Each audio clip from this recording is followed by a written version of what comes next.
That's it. Do your thing.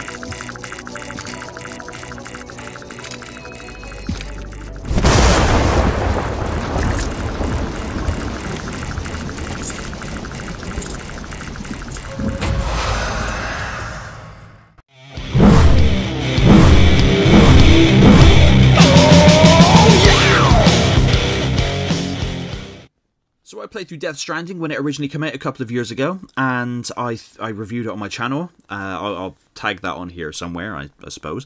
And I just picked up, a couple of weeks ago, I picked recently up the Death Stranding Director's Cut for the PC. And I'm playing through it again, as I've never played through the Director's Cut version, and I wanted to do that. And of course I'm running it all on high. Oh, unfortunately there was a freaking bug to do with NVIDIA, I think it's NVIDIA graphics or something, where if you've got, I can't remember what it is now, but something specific, I think it's the DLSS, if you've got that in on, or some setting on, the game will crash randomly and intermittently, and that's a bit rubbish. But there are easy fixes for it, and it's all online. If I don't know, I might make a tiny little video myself just showing what you shouldn't have on, if any of you guys are stuck. But this playthrough, my second full playthrough of Death Stranding, I'm honestly just a few hours in.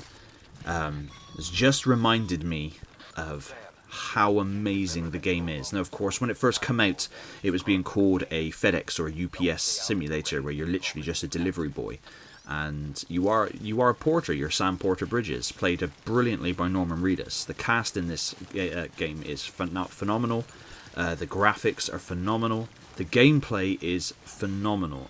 The setting, it feels, I mean, it's Hideo Kojima, so it feels like a film or TV series that you're just in and participating in. And yes, the initial premise of the game is to connect America, because screw the rest of the world, and just go from point A to point B, linking up all these different sites and linking them to the chiral network. And whilst you're doing that, you're avoiding mules, which are basically just bandits, and you're also avoiding BTs, which are the terrifying invisible things that you can only really see if you stand still, which is what your bridge baby senses for you, and with the little arm that comes up off your shoulder and tells you where things are, which is terrifying enough. Eventually you can get this cool knife which you can use to then sneak up on the umbilical cord that connects them to the earth. You can cut it and insta-kill them. Don't ask me what all that means. It's Hideo Kojima. It's very bizarre, but very awesome. If this is a game that you have avoided because you say, oh, I don't want to play no delivery simulator, it's not necessarily that. This game is intricate and detailed in many, many ways. There is so much customization. There are vehicles to use with, like the bike, for example, has two different modes of transportation. You can go incredibly fast, or you can go to a more slower, easier four-wheel, well, it's not four wheels, it's three wheels, but like a three-wheel drive kind of thing. You can have the car, you can leave things for other players, you put ladders down, use ropes, create pathways, help other people out, build roads and post boxes and things to wait out the timefall, which is rain that erodes yourself and everything it touches. Don't think about the timefall too much, because it does, then it kind of is, it gets a bit confusing, because surely it would erode the rock and everything it touches.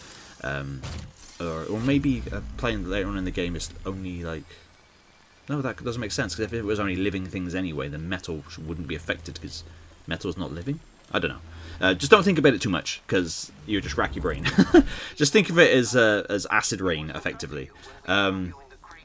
It's just, yes, initially you take things from point A and you take them to point B, but it's not about the destination or what it is you're doing. It's about the journey and how you're going to get there, and using the trigger buttons to shift your weight and navigate, and how you're going to get through this river, how you're going to get over that mountain. You could go the easy way, but there are loads of BTs there. You run the risk of being dragged down and taken to a boss, which could be a squid or a whale or something terrifying. You know, the sound of whales terrifies me. I think whales are beautiful animals, but their songs terrify the crap out of me. So the less I spend around them, the better. But of course, if you die as Sam, you come back to life, because he's a repatriate. he can be reborn again. Don't think about it too much. Just kind of go with it. That's just kind of the kind of person he is. But yes, I mean, if you're that unsure, you can get it really cheap. You can probably pick up the normal version for a tenner off of CD keys. But it is definitely worth playing. It's an experience more than it is a game.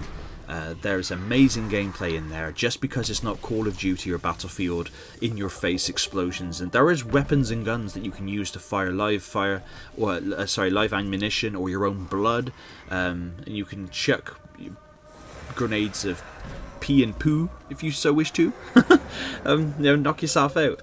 You know, you can do all of that. You can, you know, when you shower as Sam, you got your own little room that kind of grows, and you can check things out in it, and yeah, you can get different like, not costumes as such, but different suits for Sam, and you can have different loadouts, and you can customize your backpack with trinkets you unlock as you progress, and all sorts of stuff. There's so much in Death Stranding that is phenomenal and amazing.